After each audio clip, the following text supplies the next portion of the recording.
Hi, thank you. I'm with pureskill.gg, and we're building an AI coach for video gamers. Sorry. So gaming is very popular these days, with core gamers spending 22 hours a week playing, and the game Fortnite making $2.4 billion in 2018. The global gaming market has been increasing since 1995 and is projected to continue increasing. However, a lot of games these days, including Fortnite, are actually free. So gamers really aren't spending their money on more games. So what are they spending their money on? And the research shows that it's on essentially enhancements to make their time spent playing more enjoyable. So they'll personalize their characters, they'll unlock more content, and they'll gain some competitive edge through items purchased with money. However, a lot of games avoid pay-to-win sort of products. And so this has led the gaming community to build a ton of tools, websites, wikis, in order to help each other actually get better. And so these help some people, but a lot of people find them impersonal, ineffective, and the huge volume of them makes it difficult to navigate. And so that's where AI coaching comes into play. Okay, so the way you do this is first collect data, either through vision processing on videos recorded by players or through an API by the game developer, and then you use that to build computer machine learning models, and then you apply those models to the player's gameplay in order to tell them what they're doing wrong and how to fix it. Pretty simple, right? Well, the gaming community has sort of figured this out, and there are a lot of coaches out there, and a lot of them are built by members of the community, and this is a very technically challenging sort of thing to do. And that makes it a bit difficult to trust because a lot of how it works is sort of hidden because it's their IP. And companies with funding to do this also have struggled to put out the first version of their paid product as well as handle these continual game updates. And so our team set out to do something better. And so our team is 3 co-founders with 2 PhDs in physics as well as backgrounds in data science and software engineering and more than 50 years of combined gaming experience. And so here's what our, okay. That was not a joke. Okay, that's qualification, okay? Yes, thank you. And so, sorry, excuse me, here's what we have set out to build. It's the pureskill.gg workshop, where first we extract our data through replay files, which are games used to rewatch a match within the game engine itself. So it's a perfect recreation of what happened. This data is far superior than that generated through an API or through vision processing. Second, we actually make this data public, which allows us to be transparent about our inputs to these models, as well as help the community to write sort of these database guides and work with them in order to gain a lot of organic traction. And then third, we write an initial model of these AI coaches, but invite the community to participate as well, and allow submissions from any third party to have some sort of assessment on a game, on a player, on essentially our workshop. Wow, my slides got messed up. And so this allows us to be open and transparent about how we work, and we'll enforce that anybody who submits to our workshop will have to be as transparent and as clear about how it works, its accuracy, its inputs, allowing us to be transparent and gain the trust of the gamers. We'll also check on its quality to make sure that it's not essentially the snake oil equivalent of AI. And so this will leave gamers with potentially a lot of options, broken down by game mechanic as well as gamer segment, like a team versus solo player. And so to gain access to the AI, we'll charge $15 a month, which is around the price of similar enhancements to what gamers already pay for. But then we give them a limited selection of what can be run on their data. And then we take 30% of our profits and share those with our workshop contributors. That 30% is pretty standard within the gaming industry. These workshops are pretty common.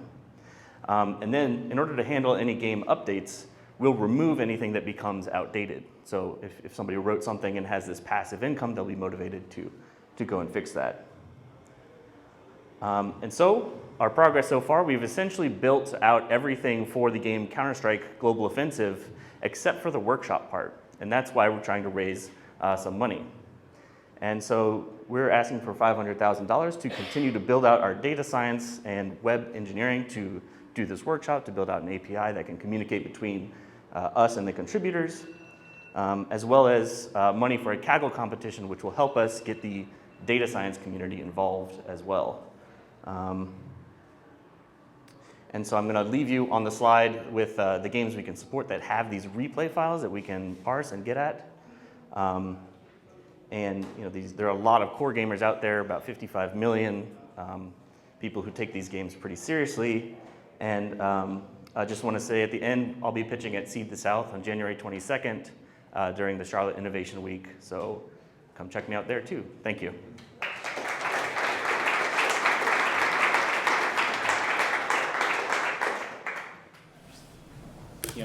You can go. All right, really good pitch. I mean, I think you got a lot in there. I think you talked about the customers and the experience. I actually like that a lot. I mean, the fact that you have had that much experience gaming. I mean, for most products, people who have had this problem for a long time and they're their own customers, they do the best because they really understand the industry. So you convinced me of that. And just your, for all three of you, I'm convinced that you have enough background beyond being a customer to be able to actually pull this off. It's a difficult, as you said, I think that the biggest hurdle you will have is the competition. There's a lot. There are so many options out there. So that was the piece. I'd love to hear a little bit more about why the three of you are going to do something that's going to stand out beyond, you talked about the 20 plus other options that gamers have for coaching communities. Why will Pure Scale stand out more than what's already available? The total addressable market is fantastic.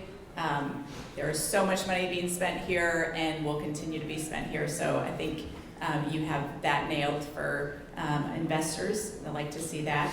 And great explanation of the customers.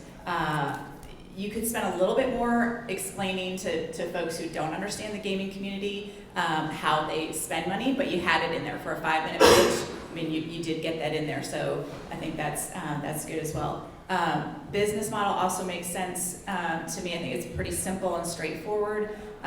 You're getting a marketplace here, so you have to get the coaches and you have to get the gamers on it. So I want to understand a little bit more how you're going to bring both of those together, and your go-to-market strategy for getting enough coaches on there to workshop, and how do you get the word out about this, are some of the things that I'd like to hear a little bit more about. But overall, I think it's a great pitch, and I'd like to see how you execute it. Didn't understand as much about that piece of how is it different.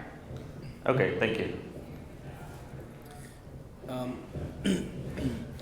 I think you were nervous, and you shouldn't be, especially when you're like 100 times smarter than everybody in the room. So don't be nervous, just practice. The content I practiced this so much, it did not help. It's okay, don't worry about it, man. It's okay, good. You'll do it over and over and over. That's the only thing that'll help. The good news is, you get 1,000 more times. So. Yeah. So there's a couple things that I'm nervous about for the pitch that I think could be easily solved and have a lot of potential for you. The first is, I think you did something halfway that I like, but I think you've got to close the loop on, which Angel mentioned. I'm always skeptical of pitches that say, oh, we don't have any competition, right? That seems naive to me. And so you said we have a lot of competition. So then that's good. I appreciate the spirit of that. Now tell me why you're better, different, or how you're going to win. Because I think it's an important realization. Otherwise, you do seem a little bit like you're ignoring the market. So you identified that there's a lot of competitors. Tell me why you're better. So that's one. The second thing is I want to see more economics on gamers. I want to, especially if you've got a marketplace, if there's a vibrant marketplace of these AI tools, then go beyond gamers spend to improve their stats. Say to me, of these, we believe there's a few million people already subscribing to services like these. The average price is X, it's an MRR of this, and here's what revenue could look like. Like, you have the potential to look forward into an exceptionally scalable kind of revenue model. So I'd like to see the stats to potentially support that. So a little bit more on the economics of gamers and specific to the AI stuff, since there's already a marketplace for it. The last thing I would just say, which I think you'll run into this maybe in this marketplace, I don't know, but this is a very B2B marketplace, and when I say that, I mean Charlotte generally, maybe with the exception of some of the finance and maybe a few other people at. And when you enter the consumer customer acquisition space, my experience is that like people underestimate the cost of customer acquisition by like 50x. And so you really have to know. And I think you have to be forward about it and say, listen, in order for us to acquire a customer, it's X number of dollars of advertising. We believe that we can hit a conversion rate. You need a marketing and sales kind of point of view on this pitch, because customer acquisition in the consumer space is super competitive, and it's really, really expensive. And I think people underestimate that. So I'd love to see like a little bit of a sales and marketing thing, like here's how we get customers. Okay, thank you. So I can address a few of these points. So the how we're different, I did say that that the things that exist out there are very opaque. They just say, here's a magic black box of AI, and here's your assessment. And so our model, with our open data, as well as the data structure, and sort of how how we can then embrace this openness and say, here's how it works. That'll be a distinction between us and the other companies out there, as well as the workshop model lets us handle these game updates faster, because we're sort of crowdsourcing our AI. Whenever the game updates, that could be very disruptive to anything you've written. And so since we're building on this workshop model, we think that will let us move a lot faster. So as far as how it's better. I think that's good. I think that's the right spirit. I have to believe, if you're talking about millions of consumers, I mean, I'm just thinking of watching all of my kids and their friends and whatever as they embrace Fortnite. They're your customer, right? They want to learn how to play Fortnite better. Not one of them has any idea what it means to even be open in the software market or transparent, or is worried about the fact that somebody's black boxing their data. So there's a core group of people who are, and maybe you're targeting the more core, hardcore gaming community where they're going to have an appreciation for that model and data. But at $15 a month, you need to go get millions of customers, and I think, and I apologize, I'm one too. The average consumer is pretty dumb and doesn't know this stuff. So I would look for value propositions that are maybe a little bit easier to consume potentially. I mean, I appreciate it technically, and I believe even that it's the right thing to do because it helps feed your workshops and your model. But I wonder about the complexity of it. I've been gaming for a long time, and I essentially wrote this loot box simulation for gamers. It was a gigantic, long Reddit post, and a lot of the comments were, I didn't read this, but it looks very high effort. Upvote, right? That's very I think it matters a little bit less. Like, as long as we say we're open source and open, transparent, that's what matters. They don't need to understand it. So you just want that to carry the message. I gotcha. That can carry us forward. Mm-hmm. And then I can also say that there are very few paid products out with this AI coaching, and they're all private companies, so I can't really get their numbers. Okay. I do know that Mobalytics, one of our sort of big competitors, who raised $2.6 million in 2016, just finally released their paid League of Legends product, and they boasted 900,000 users, but they're using a freemium model. So that's 900,000 free users. I still have no idea how many are actually paying for it. And their price was like $8 a month, mostly analytics based because they're still using the API from League of Legends. So, gotcha. Yeah. Are you opposed to starting with a freemium model and having, a very limited amount that's free and moving them into paid subscriptions? Just thinking about your go-to-market, and to Steve's point, you need to get millions of people on, at a lower subscription. You've got the B2C business. Right. So, actually, the next slide. Let's see here. So in order to collect the data, actually getting this replay data is sort of difficult. Essentially, players have to hand it to you. And so the way that we want to do that is to release essentially this free 2D replay of what happens in the match. And so this doesn't involve any AI, but it does let players sort of watch their match in a very easy, in the browser kind of way. That's clever. Okay. So that lets us collect data pretty easily. So yeah, there's going to be a free tier in order to get a lot of that data. Okay, that's great. Yeah, that's clever. Yeah. Thank you so much. Thank you.